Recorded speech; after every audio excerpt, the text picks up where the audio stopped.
Hello, Mark Crossfield here with Golf Online 360 show Monday evening 7 PM, talking to you this evening about custom fitting. Getting lots of questions whenever I post anything reference custom fitting. So let's have a good old chat about the importance of it, what it can and can't do for you. We've got some questions coming that the audience have sent through as well. 360 show with Golf Online talking custom fitting. Let's get stuck in.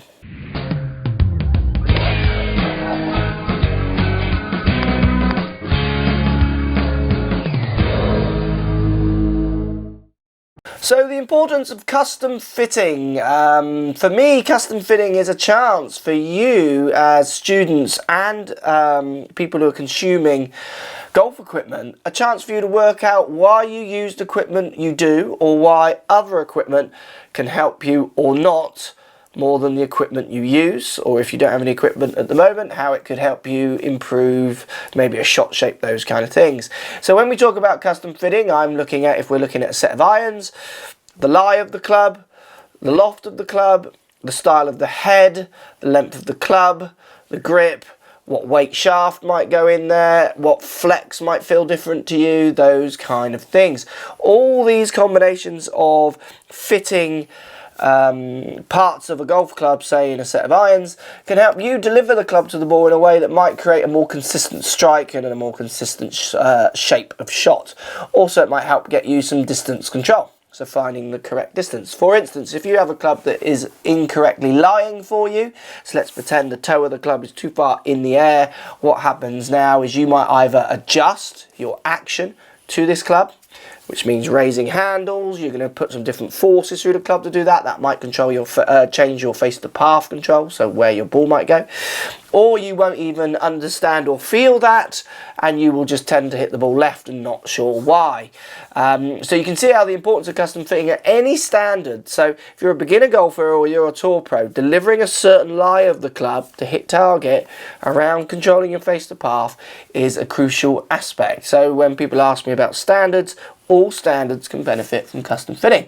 When it comes to a driver, you're going to look at lofts, the same things. You're going to look at lengths, grips, shaft flex on how that feels to you, shaft weights, which can affect how you deliver the club. You're going to look at different head styles, from higher spinning ones to lower spinning ones. So the combination of those fits can really, again, change the way you deliver the club, and for some people not.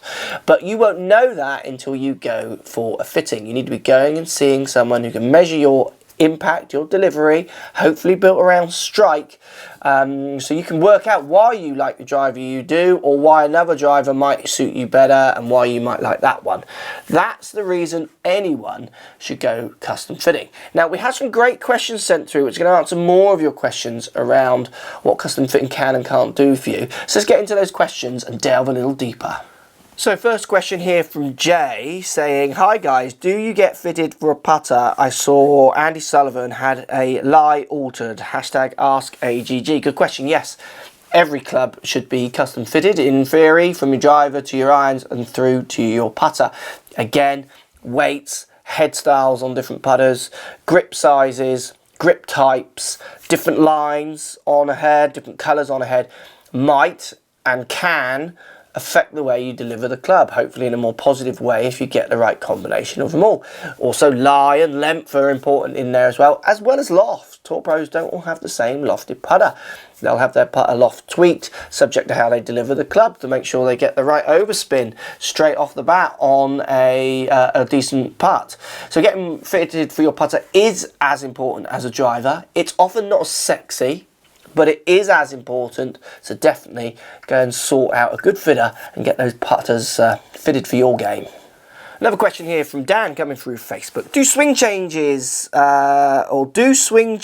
change what you should be fitted for when you do a lesson? For me, a lesson and a fit, I've said this a number of occasions, is the same thing. If a swing change affects your clubs, then how's that a lesson? As in, if you come out of there not knowing that, I don't understand how that is a lesson. So give you an example. Let's pretend you're delivering a perfect lie of your club, so flat on the ground, 0 lie, say, which is where you would want your iron to hit the ground, for argument's sake. There are players who don't, but let's just pretend that's where we want it.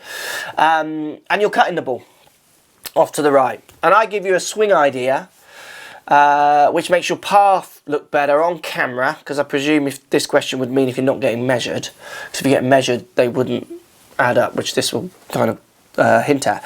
So you do a swing direction that stops the cut, but then you're delivering a very different lie. How's that better? Unless you are particularly hitting the ball particularly better, but the trouble is if you're delivering a different lie, you might now struggle from a different slope.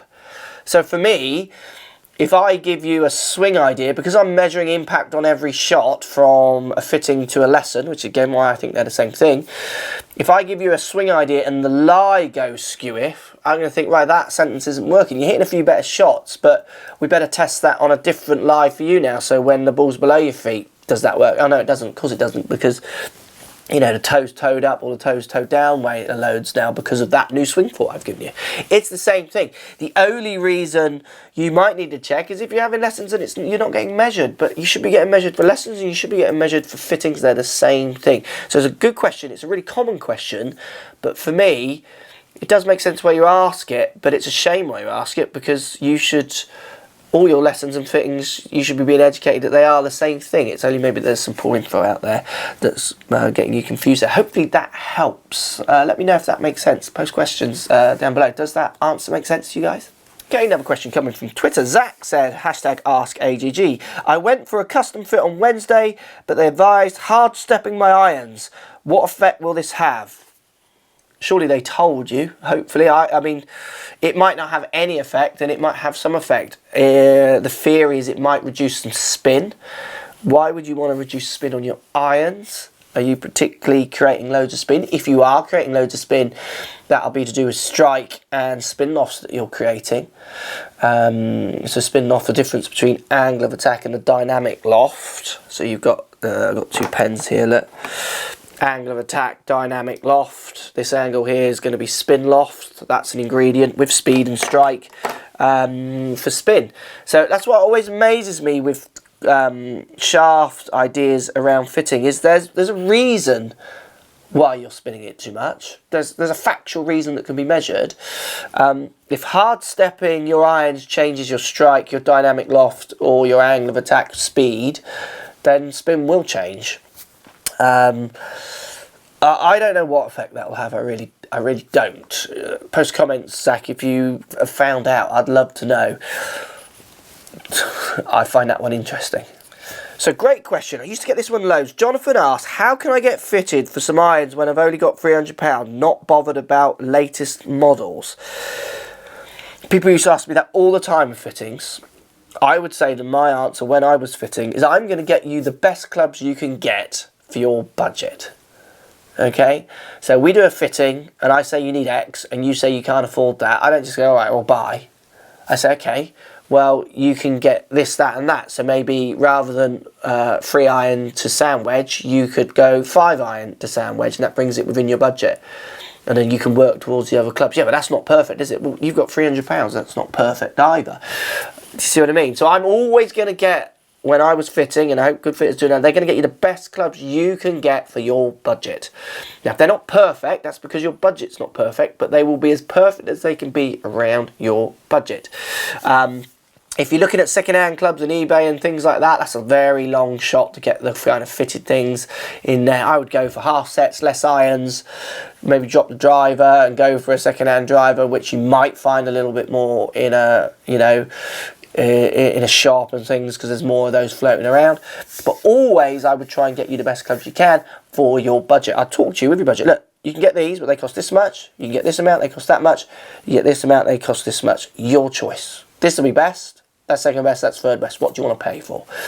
You're not going to get best if you haven't got the right money. I want an iPad, but I've only got 50 quid.